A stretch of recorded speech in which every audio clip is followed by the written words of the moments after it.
just to there we go. Just to make time Cool. work properly, go Yeah. ahead and do that, and then we'll just plug it in the right spot because it doesn't take long. Cool. Mr. Blonde, Mr. White, Mr. Brown, Mr. Pink, and Mr. Blue are roped into a diamond heist by Joe, but it all goes terribly wrong because the police were waiting for them. We never see the diamond heist, but we see the before and after as we realize that one of them was indeed an undercover cop and one of them was indeed a psychopath, and almost everyone dies. Well, that's the end of every story, right? Oh, sorry, I was bringing him in and then I clicked on something wrong. Okay, there we go. He's beaming in now, and then we can do it. 87 is your number. All right. I guess I gave you a list with the proper numbers, though, didn't I? Yeah, but I keep looking at the one I keep looking at the one I printed a year ago, which does not have that. Mark must be cat sitting. Hi, sorry, I'm cat sitting, and I was trying desperately to make things work to make up for that. I forgot one important device. Sexy mic. Sexy mic. Yeah, try one tiny little interface to connect the 6 things that I did bring. Maybe you need this one. Do you need this one? Oh yeah, just send it to me. Here we go. Okay. Okay, I got it. Let's roll it then, I guess. In at number 87, it's the film that makes everyone think they're cool. Reservoir Dogs. It was like a question. Like you just have to say the title after that intro. Like I can't say my name or something first. You could say your name for a change. You want to be cool? I'm cool. I'm Luke Summerhays. With Matt Commages here, beaming in from space. It's Mark. Cat sitting. Is it the cat sitting? Yeah. Cat sitting.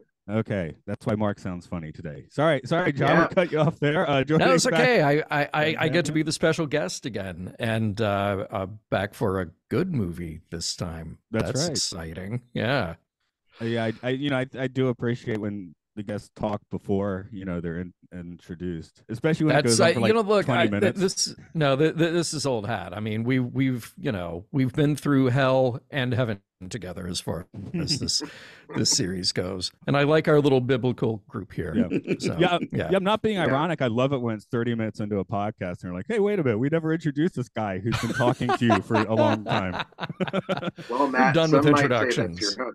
Some might say that's your job, Matt, or my job, or Luke's job. But anyway, on the spot.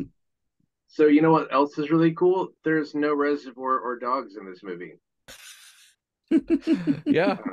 Yeah, I never really thought to. There might be a dog in the background. Is there a dog in the background? No dogs? Did you check? I mean, what is man but a dog?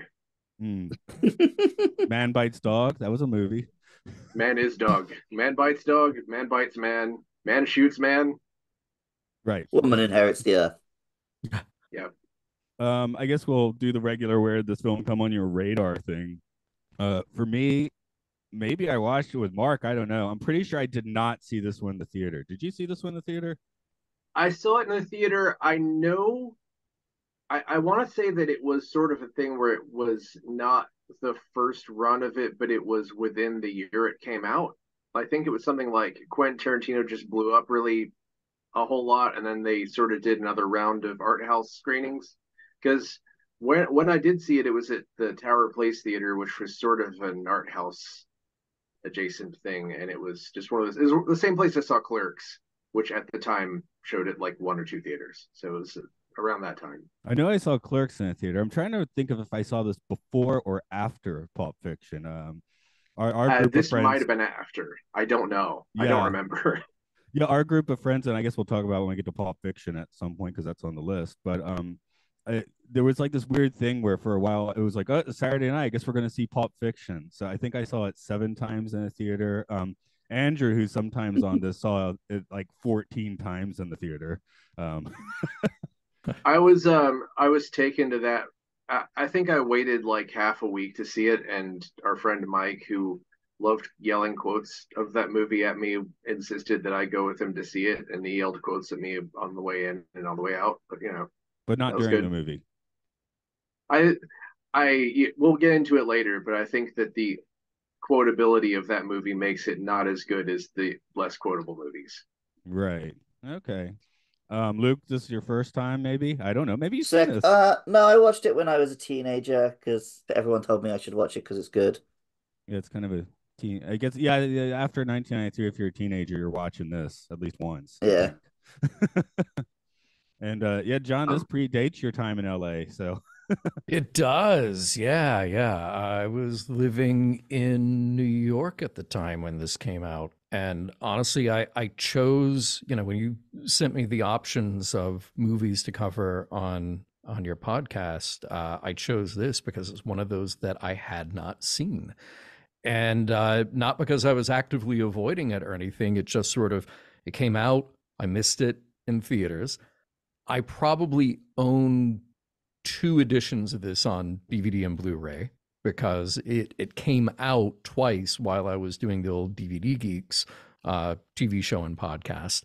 So I own it, but I just never got around to watching it. And it was one of those, it's like, yeah, everybody has that movie that's like a really well-known movie that they haven't seen. And for some people, they say, oh, I've never seen Jaws. And you go, oh, how can you have not seen Jaws? Or The Godfather. How can you have not seen The Godfather? And this was mine. So I specifically wanted to watch this for your show and have that be my first time. I've got loads of Nice. those films. That's why I'm doing this podcast. Right? See? But also, exactly. I'm really glad to hear you say that because part of me thought you wanted to be on this podcast because you're like a mega fan of this film. Nah. Well, see, I'm a fan. I'm not a super fan of Quentin Tarantino. Like there are people who absolutely are just obsessed. But that said, I have liked everything of Tarantino's that I have seen. And I make it a point to go see his movies early in their run. I think they're terrific. I think they've gotten better and better over the years, but somehow this one got past me. So yeah, that's there you go. This is all new to me. It's such an interesting spot of taste too, because on our list we have this. Of course, we're doing it. Pulp Fiction's there, Inglourious Bastards there, Django and Chain's on the list. None of those are in my top three Tarantinos. Mine's going to be Jackie Brown, Once Upon a Time in Hollywood, then Kill Bill Part 1. None of those are on the list. So that's Luke's Jurassic Park problem, where we have Spielberg, no dinosaurs. I have, well, I should, just to follow up a little bit, is that I was kind of, around the time this came out, I was obsessed with the movie True Romance, which Tarantino wrote the script for. So I guess I knew who he was before Reservoir Dogs came out. Because I also really like Natural Born Killers, which I'm afraid to revisit because I think it's going to not have aged well. But yeah, I actually, my three favorite Tarantino movies probably are on. Oh, okay. Inglourious Bastards and Django Unchained, you said were on the list? Correct. Okay, yeah, those Kill Bill Volume 1. So my favorites are a little different than yours. But okay, you have a 66% hit rate, a satanic hit rate, if you want. Nice. That's how I planned it. But I mean, Kill Bill isn't without its own weird problems when you take it as a whole thing. Yeah, I haven't watched that in 10 years. It might play a little differently today. I don't know. Well, actually, I can guess. I don't know. It does that age-old thing that I always complain about, where I think Volume 2 is supposed to make you feel bad for liking Volume 1, but Volume 1 was better. So also, I feel like I haven't watched Kill Bill 1 since living in Japan, so it might look weird now. No, that's not true. I saw it because I was trying thinking 2010, but I've been in Japan since 2004 off and on. So yeah, I would have. Does anything Tarantino makes really feel like real life? I mean, there's so much weird stuff in this movie alone. This is sort of a restrained film. But there's weird stuff like the radio DJ being like on Quaaludes or something, and the crazy looking sort of out of time diners, I guess. Yeah, the most chop I had since living in Japan and watching something that's supposed to be about it is maybe I just had The Simpsons really go to Japan. When you watch that now, it's like, oh, these people don't like the signs like aren't in proper Japanese, and it's like they didn't do any actual research. Which Yeah. Well, Mr. Sparkle did it better because that did have the proper katakana and stuff. So well, it was only downhill from there. that was probably the end of the run of that show. So Luke, how deep are you in Tarantino? Have you seen many of these? I've seen lots of them. I don't get it. Okay. They're You don't get fine. this one. You're fine. I get Okay. it. Yeah. I don't Like Question. the thing this film did that everyone praises it for is like, oh, you don't actually see the crime. It's very subtle, and then it's like all of his other films are bloated and long. So clearly that wasn't like a directorial stamp.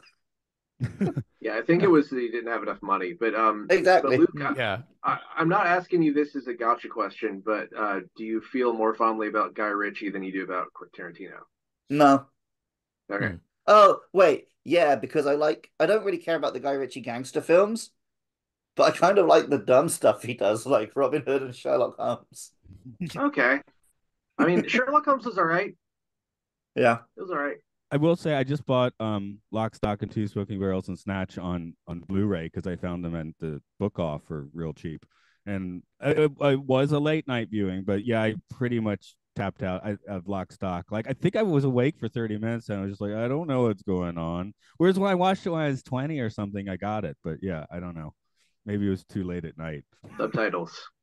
You gotta use subtitles. I guess you always use subtitles, don't you? Yeah, pretty much. Okay. Never mind. Let's plug in the plot here because we already did it. That was great. Yes. Couldn't have done it better myself. That's right. Well, you couldn't. You weren't here. Yeah. The intricacies of recording. I don't know. When this film came out, were any of these guys like well known yet? Because now this is like kind of a star-filled cast with no women, but Harvey Keitel, yes. Yeah. he'd already done Bad Lieutenant, right? So everyone had seen his peen on screen. Yeah. Well, he was in Taxi Driver, which was like 20 years earlier. Oh yeah, okay. Yeah. Plays a guy named Matthew. Okay. I should remember that. Bit part, but still, I think Tim Roth was at least sort of. I knew who Tim Roth was. Chris Penn, met a little bit. Okay, you'd already caught Tim Roth in The Cook, the Thief, his wife, and her lover. If you saw that, which I feel like that's something you would have seen.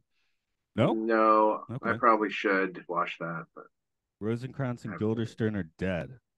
Yeah, yes, I saw that. Okay, that's where your fix was. I think he was in True Romance too. Maybe. I believe True Romance is after this, if I'm correct. And they were very close. Actually, I don't think he's in it. Huh. Yeah. It feels like he would be, but I don't think he is. Okay. I mean, if True Romance came out after this, that would explain why I saw this in its second go round, because I probably found out who Tarantino was from watching True Romance and then etc. Right.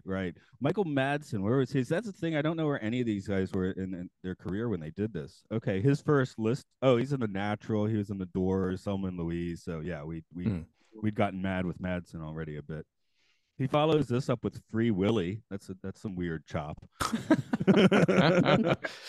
I remember the next film I saw him in was Species, and my girlfriend at the time like made me go see Species because she heard Michael Madsen's ass was in it. Yes. So that's the fun story of the reversed gender role of I was not the guy who was going to see the naked lady in Species. I was being brought there for Naked Man. Sure. Okay.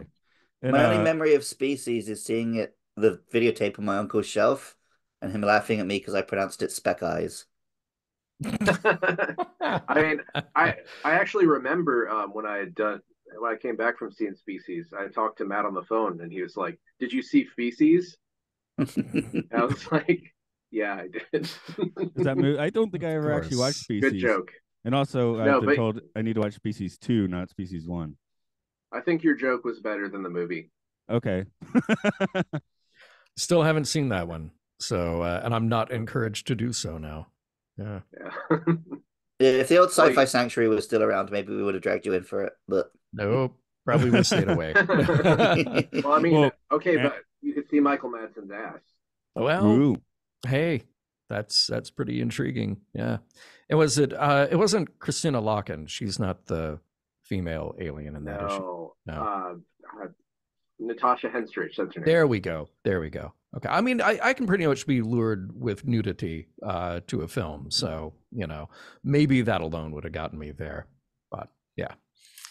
Yeah, I mean, that's why I went to single white female. I Yeah. don't regret it, really. Right. And you got to mention Lawrence Tierney here, and that'll be our Star Trek connection to TNG.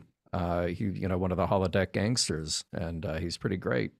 This is kind of the end of his career. I have his wiki up now Mhm. where he's described as not so much an actor as a frightening force of nature, because he was known as being completely insane on sets all the way back into the 40s. Wow. Wow. I'll see Okay. I'll see if I can find a nice incident here while you're having your thoughts. Wow. Man. He's good. I mean, the man certainly has got presence, so I can see how you get cast. Oh, off-screen troubles. I actually want to see his on-screen troubles. Sure. Threw away about Well. 7 careers through drink. That's his quote. Okay. Wow. Wow. My God. Between 1944 and 1951, Tierney was arrested over 12 times in Los Angeles for brawling, frequently for drunkenness, which included ripping a public telephone off a wall at a bar, hitting a waiter in the face with a sugar bowl for refusing to serve him any more drinks, and attempting to choke a taxi driver. Nice. I love all of that from a distance. Yeah. That's awesome. That's who you want Yeah. playing, your chief gangster. Yeah, exactly. Well, I know Spencer Tracy would do this. Like, he was apparently very professional on set and an absolute disaster when he wasn't working. Oh so my God. they had like a special, like a Spencer patrol to go, like all the bars had their number. So if he shows up, call, because someone needs to come and at least keep an eye on him. That's when you could get away with it, though. And if he really wanted to have a bender, apparently he'd go off to New York City and just drink in a bathtub for a week. Wow. Wow. He was out of reach of the Spencer Patrol at that point. So Amazing. this is why all these people, and I do the Twilight Zone, everyone looks old because they're drinking and smoking everything. Yeah. I mean, I've known a few people in the film industry who are not actors who basically are like that, and I don't know if it's something like if you're capable of. I always put it as something like you have to have a lot of just energy and vigor to have a drug or alcohol habit. Yeah. So sometimes the person who can work a 14-hour day, 8 days a week, can also just go and drink like a bathtub full of wine and pass out in the bathtub same day. Yep. So that actually was Tierney, it seems. So classic Hollywood insanity is, again, fun from a distance. You don't want him in your kitchen. That's it. I always say, of course I love Keith Moon. I don't want Keith Moon in my kitchen. Exactly. Exactly. If either of those guys are in your kitchen, then you've got problems, like ghost problems. If both of them, you don't have a house anymore. At least you don't have a kitchen anymore. Right. Yeah. All right. Steven writes the DJ voice just as a little extra. Oh, recognized him right away. Right away, recognized sense. him. That was cool. Yeah. Oh, and Mark, you may remember back in high school where people would say that Steve Buscemi would play me in our biopic for some reason. That makes sense. Okay. Doesn't make sense. I don't know. I don't know. I was reading that there was a Reddit thread about how celebrities who people call unattractive are actually very attractive, and Buscemi came up very early in that. I mean, he's maybe a little like weird looking, but objectively attractive person, I think. That's kind of the definition of a character actor. Like, Yeah. take Danny DeVito. People like to watch Danny DeVito. If he was actually, horrendous, people wouldn't like seeing him on screen. People say he's got a lot of charisma in real life too, And as he gets older, yeah. he looks even more insane, which is like even more entertaining. I'm sure that he's leaning into that, obviously, but Yeah. Yeah. So, there you go. okay, let's handle the obvious question: is where do you guys have a feeling about where this is in your list of Tarantino favorites? I don't think Luke I was cares. thinking about that too. No, they're just all Hmm. in a soup of mediocre films. No, I was thinking about that today, and I think it's a little unfair now that I've watched it at the end of my Tarantino journey because he keeps saying like Once Upon a Time in Hollywood, maybe that was his last, or maybe he's got one more. But he keeps kind of indicating that he's winding down his directorial career. And now seeing Reservoir Dogs, which is really at the outset of the type of movie that he's known for, I think it's a little unfair because now I have to look at that as a building block of everything that came later, as opposed to just this weird, subversive, stylistic movie that it would have been had I seen it in '92 when it came out, and go like, oh, okay, this is something very different. And he's trying to undermine a lot of these like gangster film tropes. And this is new and fresh. And obviously the patter and the style of dialogue and jumping back and forth in the timeline, like those would have all been very novel at the time. But instead, the first Quentin Tarantino movie I saw was Pulp Fiction. So he had already taken those experiments and polished them, made them a lot bigger and bolder in a movie like Pulp Fiction, and then on as he carries on with his directorial oeuvre. So I feel like it's very good, but now I can only look at it as the experimental starting point of all of those other things. I don't think that makes it a bad movie. I still think it's a very good movie, but I have to look at it in that context now, and that's on me because I watched them out of order.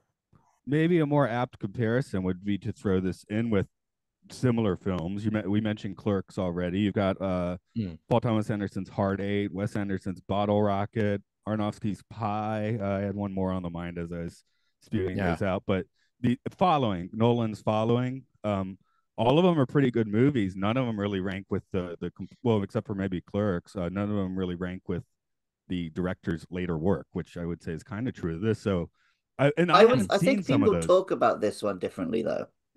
People talk about Reservoir Dogs like it is up there with the rest of Yeah. Tarantino. Like no one's out there saying you gotta go and watch Duel if you're a Spielberg fan.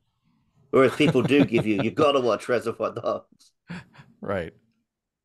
I for me this is pretty much right in the middle. I mean, aside from that, it feels like it really hammers a lot of the racist talk, like past the point where I'm like where I could just take it as these guys are bad guys and they say bad things Yeah, I was gonna bring that level. up as my point later. Yeah, it's a lot more obvious than I remember it being at the time. But even though I guess that's probably because I saw Pulp Fiction first, which still has tons of it. But Yeah. I like it as it's sort of a stage play, and I love a good stage play as a movie. I like minimalism. I like that he's not really up his own ass yet, which I feel like that sort of he's sort of been on and off up his own ass through a lot of his Yeah. career, and this is definitely sort of it spares. It's not a whole lot of guys talking about how they know things, which is really unfair for me to point out because we are a podcast full of guys talking about how we know things. But I sometimes in a movie that kind of irks me because it doesn't really tell me anything about the character, how much they know about what movie Anne Francis was in or something. Well, yeah, I don't want my movies to be podcasts, and I Right. don't necessarily want my podcasts to just be 100% guys talking about their own lives and never talking about the topic. So, But Yeah, Mark, I think you're Thanks. making you're making an interesting point though, because like anytime I see a Tarantino movie, I expect at least a little bit of that. You know, I expect the chatter in the dialogue that at best it serves the purpose of just like grounding these characters. Like we all have moments in our lives where we're having conversations about inane things that really don't matter, and they're not really serving to drive our lives forward the way they would drive the plot forward in a movie. And I think that's cool because again, it subverts the idea of what a script is supposed to do in a movie, which is you're always trying to get to the next scene, the next plot point, the next action point. Tarantino lets you kind of slow down a little bit and just be in the mundanity of these lives for a little bit. However, it also serves to give you a little glimpse of what's firing in these guys' minds. And something that I enjoy about a movie like this is that the bad guys really are bad guys and they're kind of dumb, you know? So, because I do think we tend to glamorize the wrong people in movies very often. And, you know, for all the, you know, thousands and thousands of, you know, Scarface t-shirts and posters on the wall and stuff, you know, Brian De Palma has always said, like, no, he's actually the bad guy. Like, we're not actually supposed to be celebrating and lionizing him at all. And I definitely got that takeaway from Reservoir Dogs. It's like, none of these are the good guy. Like, none of these are, well, you know, Mr. Orange is trying hard, but he also got wrapped up in this, just yeah, he also shot an innocent woman. well, exactly. Yeah. He got wrapped up entirely too far, you know.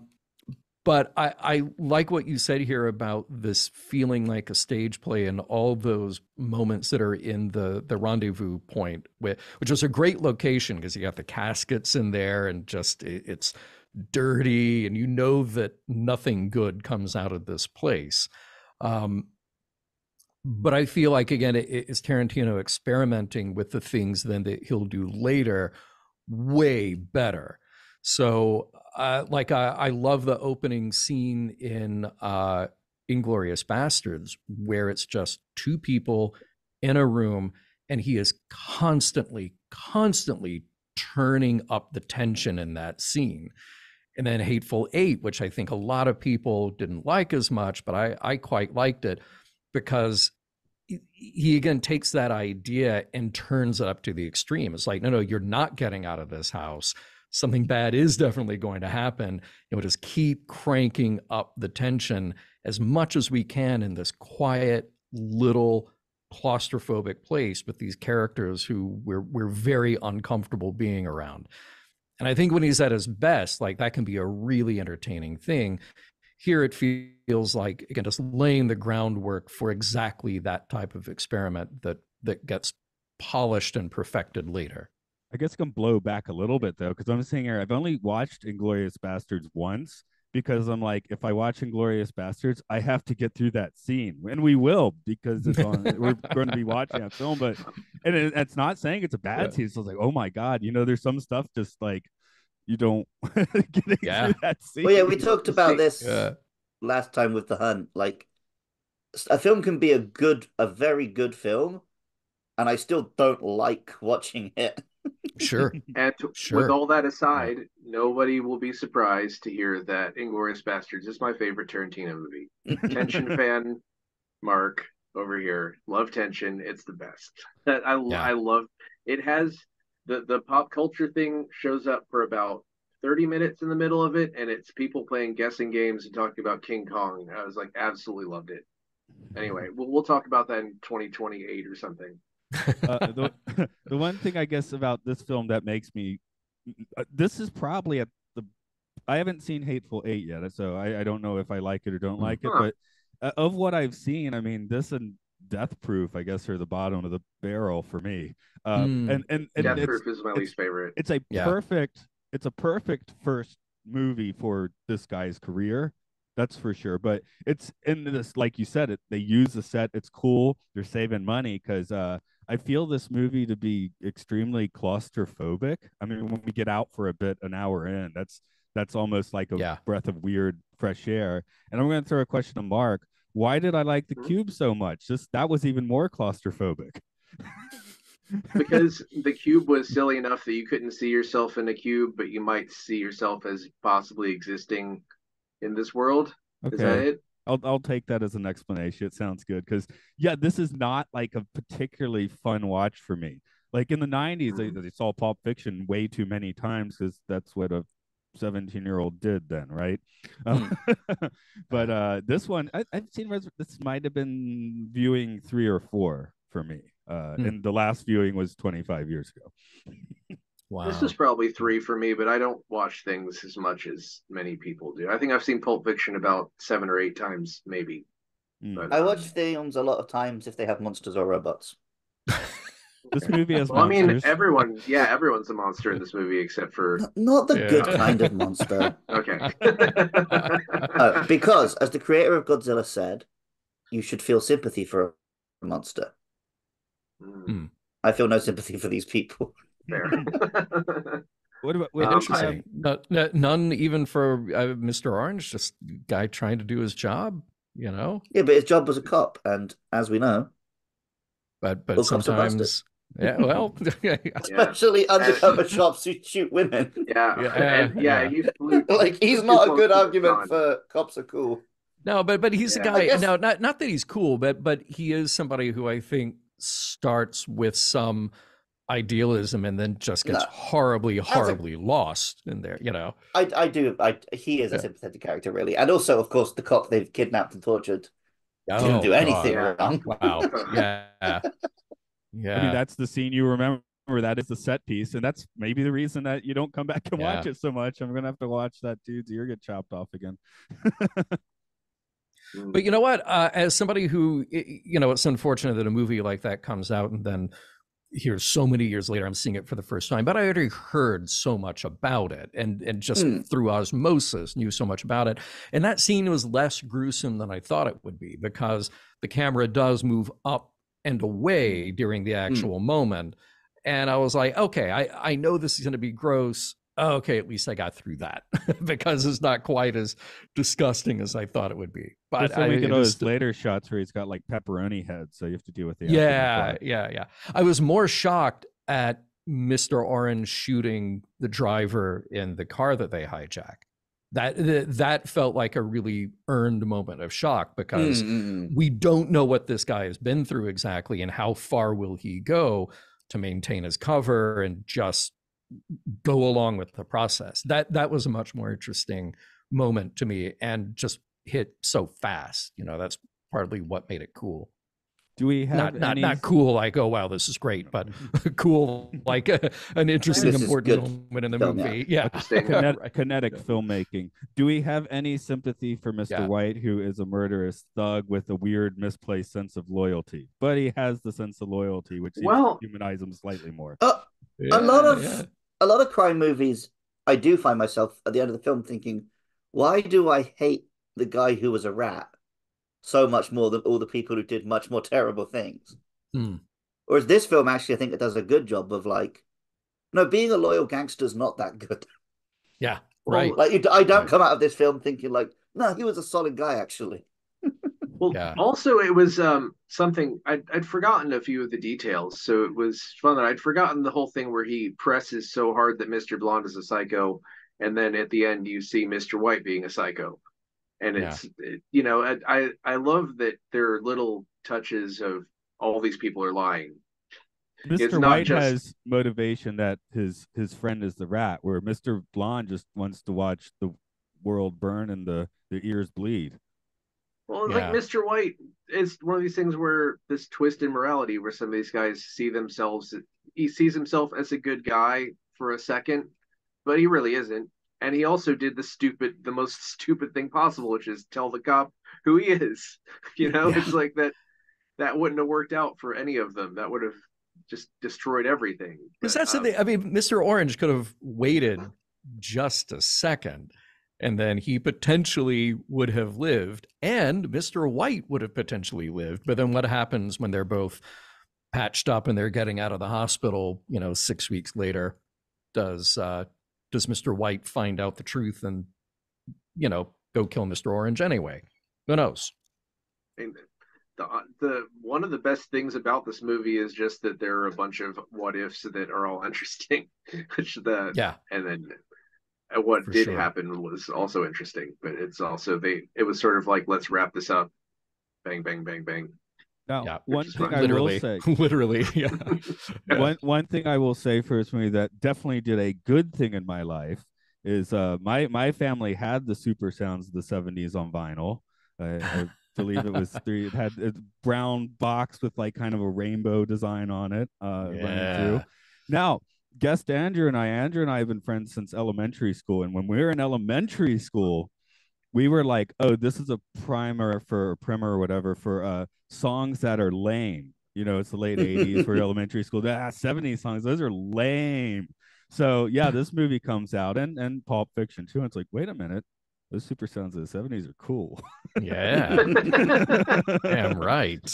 So absolutely. I didn't like the Beatles for 5 years for the same reasons, because I listened to a lot of my dad's Beatles records on vinyl till I was about 8, and then it was just super uncool for 5 years. And I was like, wait a minute, these are some of the best albums ever. Yeah, bad Beatles takes are back at the moment, so be glad you're not on social media, Matt. Okay, well, just to and all due respect to Tommy Lee Jones, I think I've now bought the White Album 4 times. Wait, what did Tommy Lee Jones do? He said in Men in Black, I'm gonna have to buy the White Album again. Oh, okay. Yeah, Matt did start that, like Tommy Lee Jones had done something controversial. Well, he bought the White Album too many times. That's controversial. Sold me a lot of Boss coffee.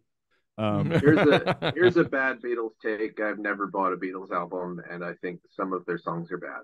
That's it. Yeah, everyone has some bad songs. That's why I love haven't the Beach bought Boys, an album because that they made wasn't Taylor Swift in 15 years. That's why I dig the Beach Boys so much, because they made the best music ever and the worst music ever, like sometimes on the same album. Yeah. Here's another bad take. I think that the worst of the Beach Boys is still kind of better than the worst of the Beatles. Did you listen to Brian Wilson's Smart Girls? No. Okay, there's your homework. Then get back to me. Okay. All right. Well, great. The last really looking to, forward to that. yeah. That's when when Eugene Landy made him rap.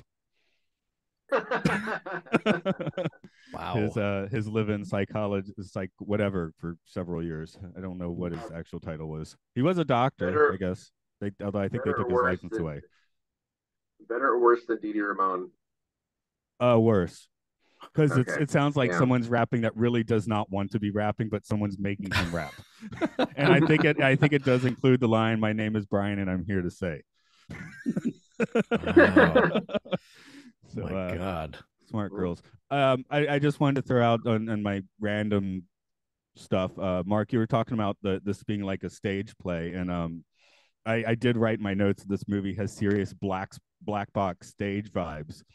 But more fun is when they first entered the industrial space. I think this is like a ping pong effect, like a skipping stone. Like I must have had this take when I first saw the movie, and when I watched it a few nights ago, it just came back. When they get to that space, I think of Kids Incorporated, and then I wrote Mario Lopez in a giant capital letters. So the '80s show Kids Incorporated, where they would dance and play on a similar looking industrial set. So I didn't know I had that association with this film, but it just all came rushing back. So oh my God. So I was thinking about Mario Lopez in the middle of this film.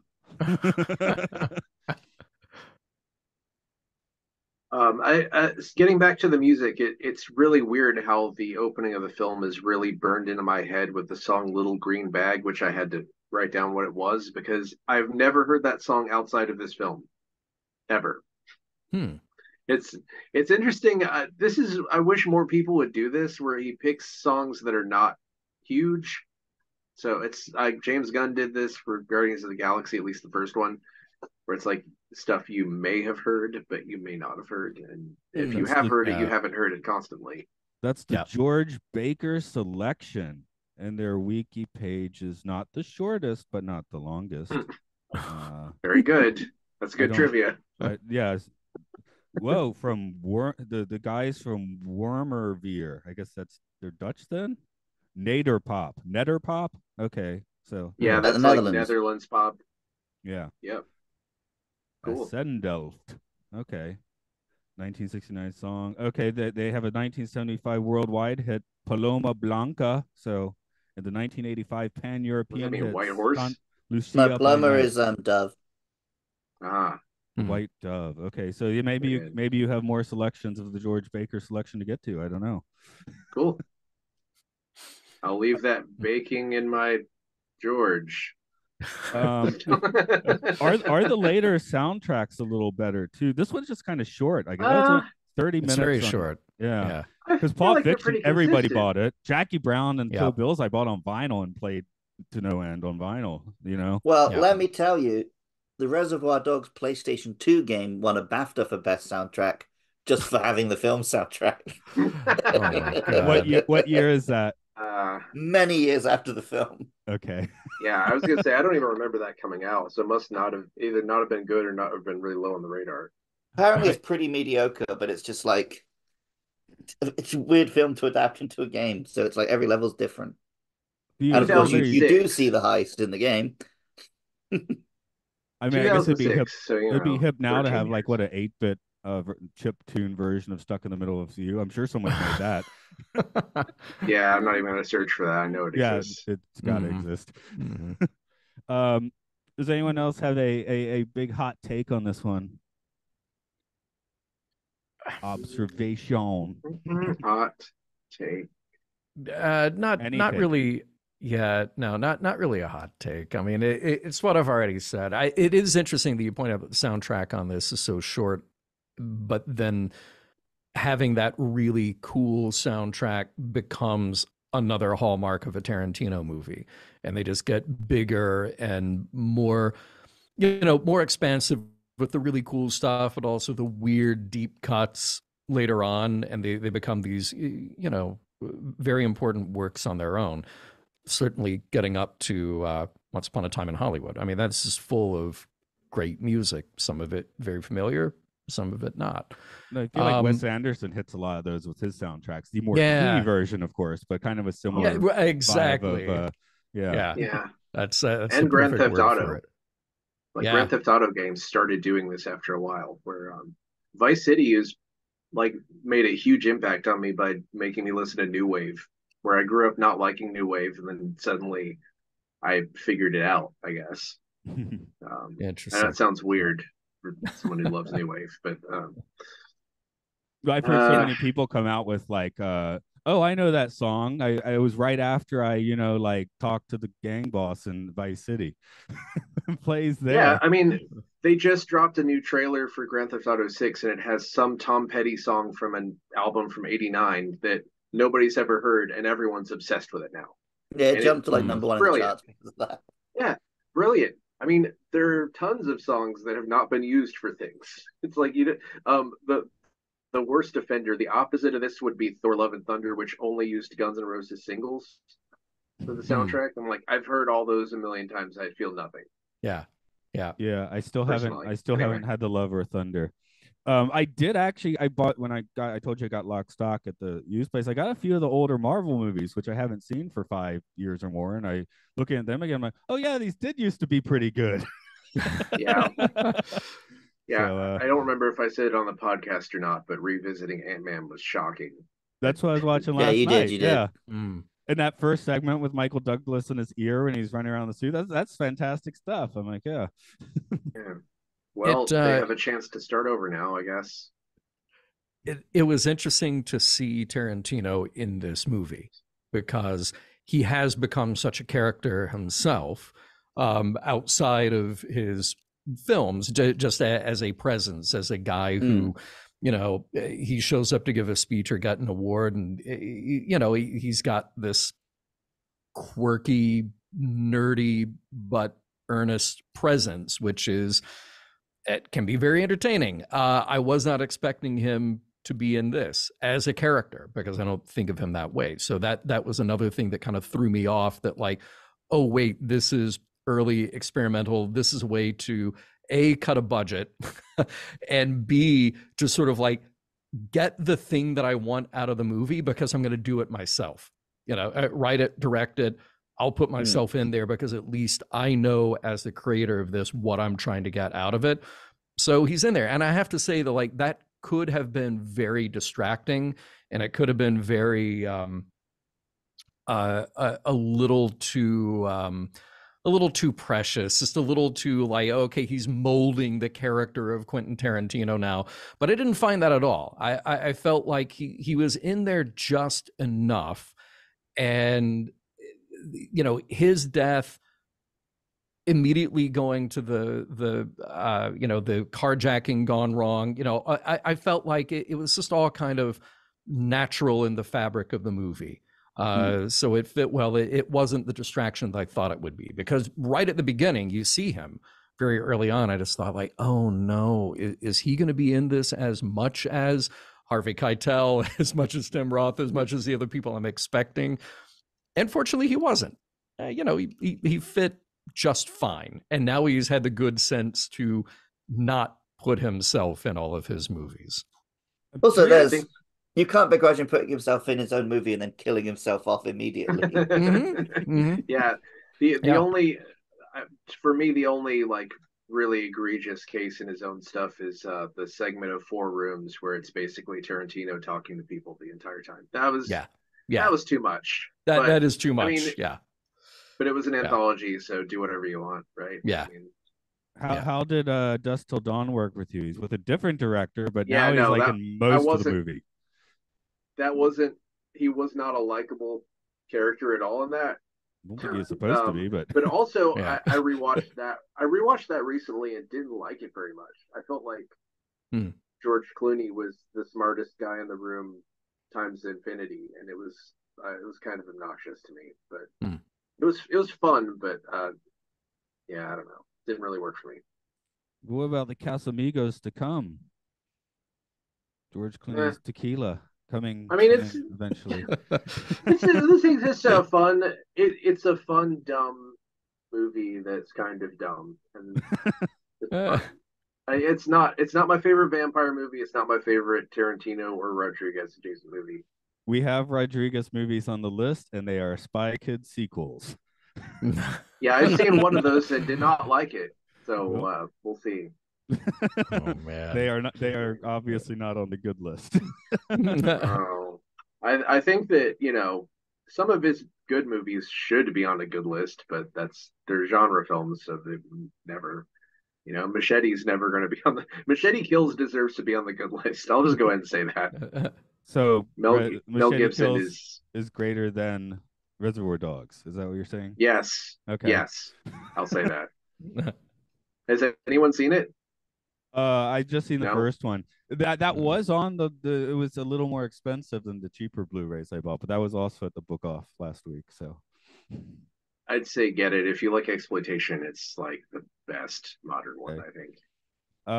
It's ridiculous. I mean, Mel Gibson is the bad guy. He's like scenery chewing. There's like a slow chase using like a land speeder from Star Wars that's on wheels for some reason. It's just crazy. That's not how it's done. Wow. Now, Luke, you've been saying we've been using filth as a term of endearment, right? So maybe I'll rephrase our assessment here for Reservoir Dogs and say, is it a film or is it exploitation? And is it better that it's either of those? That was not better than the previous question. Okay. That's breaking my brain. Can we maybe, do you want to just do percentages? Like, no, absolutely not. Never. But it could be 100% of both. You could go up to 200% or even higher. Interesting. I never want to use numbers for anything ever. Okay. So I was sorry, is first a number? Because I was just going to say this is a pretty perfect first film, but if it was your second, third, fourth, or fifth film, it might be a little lacking. I think it's interesting that his first film is kind of objectively not his best or his worst film. Like that that Yeah. seems to be, I don't know about you guys. I definitely think Clerks is the best Kevin Smith movie, and I think Bottle Rocket is the worst Wes Anderson movie. I Yeah. I know Yeah. people would disagree with me on that, but or both, but I mean, Following is probably the worst Nolan movie. Yeah. I haven't seen it actually. I saw it once But in the late '90s, and I can't remember but much about it. but Memento is my least favorite of his movies, and that was the earliest. What, that was the second, right? So there you Yeah. go. That was early. Yeah. Yeah. I Huh. remember not even Oh. liking Insomnia all that much. So it took Batman to get me interested, I guess, in Nolan. I mean, I like Insomnia because you're just watching Robin Williams go crazy. I don't know. It's one of those movies where I might like it better if I watched it now. I will give it that. Mhm. Like if I watch it now, I might like it. And also, like I said, Christopher Nolan's weird, where I keep thinking I know what his earliest film is, and I find out he did another one before it. Right. I'm like that with Cronenberg. Like Cronenberg did like 8 movies in the '70s, I think. Oh yeah, Sure. '70s. Yeah. Showing on weird circuits, they kind of become very ephemeral. Yeah. Okay. Yeah. So I mean, go ahead. no, please, you. Yeah, I was going to say perfect first movie, perfect as exploitation. If this came out of the '70s, it would be an I uber don't. classic. I think this Mm. film, to go back to the old film and filth question, I think the thing that lets this film down is I don't think it uses its filth very well. I think the a lot of the I was going to ask about the fake blood. How's the fake blood the, work? the for the you? blood and stuff is great, but I think the way it throws around sexism and racism, it doesn't use it well enough to justify doing it, I don't think. Like you could say like, oh, it's there to show you that they're bad guys, but they do plenty of stuff to show you that they're bad guys without, reveling in Yeah. that kind of stuff. With a I play think that setting, it's the quirky take on Like a Virgin, right? Everyone's got their own takes on the Madonna song, and then Yeah. that's Yeah. the play setting. So that sets the tone for the rest of the film, very intentionally. But that I might be think the well, problem. when it's good, when that kind of dialogue is good, when it works, when it serves character and serves to put you in their world, that's when it works, But I think to Luke's point, it can also be a situation where it feels like more telling than showing, and that's something that is can be the death of a good script, is like where you're force feeding the audience. You are telling them what you want to know, or what you want them to know about these characters, as opposed to just showing. And the showing is absolutely what you get out of their deeds and out of their actions throughout the movie. So I think that's a really fine line, and Tarantino very often crosses that line. But that's also just sort of a matter of your own personal taste and threshold for that stuff. I like, clearly in a movie like Django, they're going to drop the N-word a lot more even Right, than because they it's did about in this that. movie. But exactly. And that's a place where you can use that dialogue to good effect for a movie like that. So Versus yeah, a I don't cast know. completely made of white men, so it doesn't sit as well. Yeah, exactly. I mean, I've never had a black friend say to me that they would be mad at somebody, that they were mad at these films. So whatever that's worth, but that's also anecdotal and doesn't mean anything, because if one Right. person comes over and sees like Pulp Fiction on my shelf and is like, "Are you like a racist or something?" then I'm gonna feel bad about it. You know what I mean? And it's not like I can Right. say that's not a legitimate stance, because it is. But I'm not even Yeah. necessarily saying that it's racist or like he's racist. It's just cringe. It's just yeah, trying too hard to be cool by using that language. it's like an attempt to be really transgressive, when he's probably doing that edgelord thing of, well, I can't find any more ways to be edgy, so I'm going to do this, like Mhm. how Rick and Morty, I think it Mhm. was season 6, where they basically uh they just started doing incest stuff constantly, because it's like, well, you can't cancel us for doing incest jokes, Yeah. because Yeah. people who do incest aren't going to speak up and tell you they're offended. Right. um Right. It's it's a weird show. I guess I should just say, well, I'm thankful that not that a bunch of other people didn't do it. Hmm. No, my trip on Rick and Morty is once Lower Deck started being the trick I am, I forgot Rick and Morty existed for the most part because I watched Yeah, I Lower mean, Decks. I think Solar Opposites is kind of better than Rick and Morty too, which is the halfway, Yeah, but obviously. Rick and Morty's available on the app I already have. Yeah, therefore That makes a big yeah. difference. Yeah. Yeah, I did see a it's trailer for available Paramount on Plus coming out in Japan finally, so I might be able to watch Star Trek soon. Nice. neat. Um, I have Yeah, a one star. Oh, go ahead. I think that the thing that, like, for me watching this movie, as I said at the top of the show, it's all about context, you know. So I have to think about the context of this being a first feature film for him, and also the context of, like, well, what was happening at the time in movies that made this one stand out and be so iconic for a generation and be so different. And part of that is that uncomfortable thing about the language and the gruesome exploitation of it all. And to me, it's like, well, that is part of the thing. That is part of what defines Tarantino as a guy who's basically a big film nerd who grew up on 60s, 70s, 80s exploitation movies and a lot of everything else too. So for his first movie, great, what can I do that's cheap, that's a little shocking, that subverts a bit of a genre? I'm going to do all of these. I'm going to throw all of this stuff at the wall. I'm going to have gangsters who are dumb, and it's a heist gone wrong, and there's a lot of blood, and there's a lot of cursing and dropping the N-word and all, you know, just throwing all of that at the wall, because that's what he grew up on. And that's what he thought he could have some fun with as a budding filmmaker. So why I think that's cool then is then you get to fast forward a bit through his career and you go like, oh, okay, well, now he's having the same kind of weird fun by turning a World War II movie on its head and rewriting history and basically doing the comic book version of that. And then we're going to get all the way up to the Manson murders, and we're going to turn that on its head. And it, you know, so it is all the pop culture sort of dumping out of his brain onto film. Some people can do that and they're terrible at it. And I think that at least Tarantino's doing it with this sense of artistry still about what makes those movies tick. And they don't always have to be great. They don't always have to be elevated to high cinema, but he still knows what makes them work and what can keep the audience, you know, at least for me, again, trying to put it into context as something new to me, but old as far as his career goes and this kind of genre goes. Like, I got to admit, like, it still works. It really does. Like, warts and all, it really does work.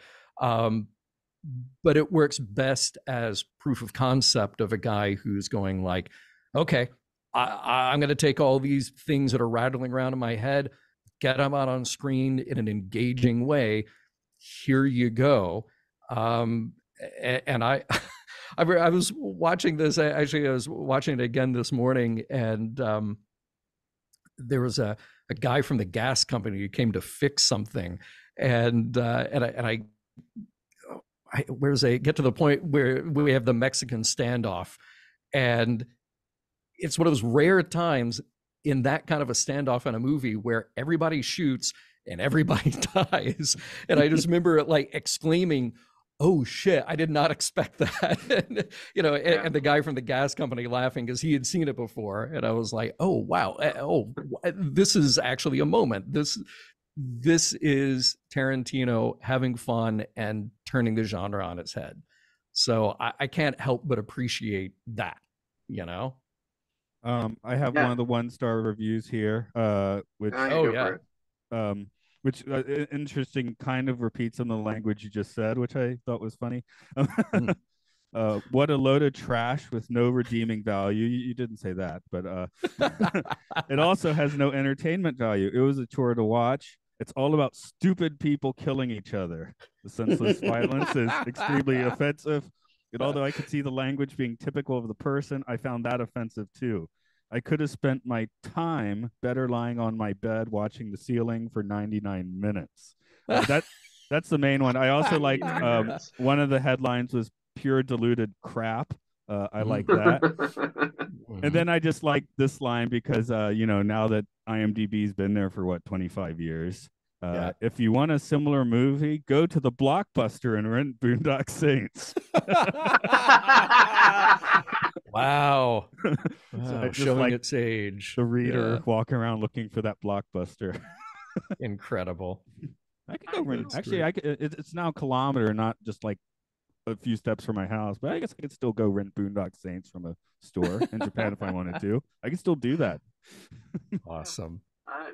It does, revisiting this does make me kind of, I've been thinking a lot lately about how Tarantino said, well, I'm only going to do 10 movies because older directors don't really have what it takes. And I do kind of feel like sometimes older directors make bad movies when they could have just retired. But he's not really made a movie for a while. And it's kind of makes me kind of sad that he probably could have just pumped out a few small, intimate things like this, but better in his spare time, and just kind of hasn't. And meanwhile, Miyazaki has said he's going to retire probably more times than Tarantino has made movies in the past 10 years.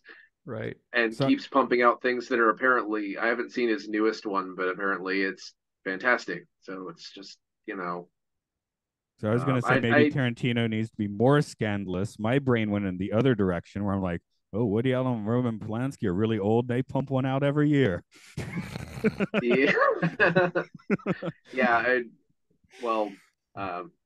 Hopefully he doesn't pump one of those out. But, he's, I don't know.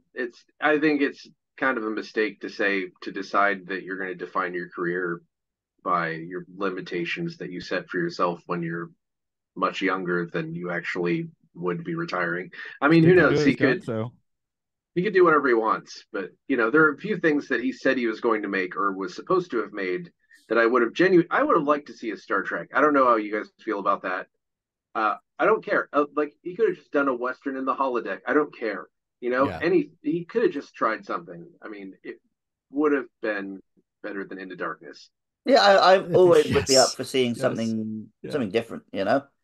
Take Star Trek and do something I'm not expecting. And I don't think Tarantino would have given us a basic, remake of Wrath of Khan. Well, exactly. I don't think I would. I mean, look, we could do another hour on this. I don't know if I would love a Tarantino Star Trek if that's the only Star Trek we were getting. But, fortunately, we live in an age where there's a lot of Star Trek, and Star Trek could be comedy, and it could be musical, and it could be drama, it could be romantic, it can be a lot of things, But I think that the strength that he would bring to it is that, it would be surprising because he's got a stylistic quirk where he does like to keep the audience on the edge of its seat.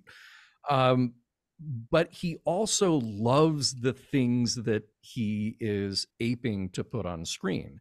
And there's a certain kind of love that is like the parody type love where, Airplane is this hilarious parody, but it is a love letter to all of those airline disaster movies. Tarantino is a guy who loves exploitation movies, and he loves martial arts movies, clearly, because Kill Bill is like the tribute, it is like the perfect version in his head, tributing that kind of thing.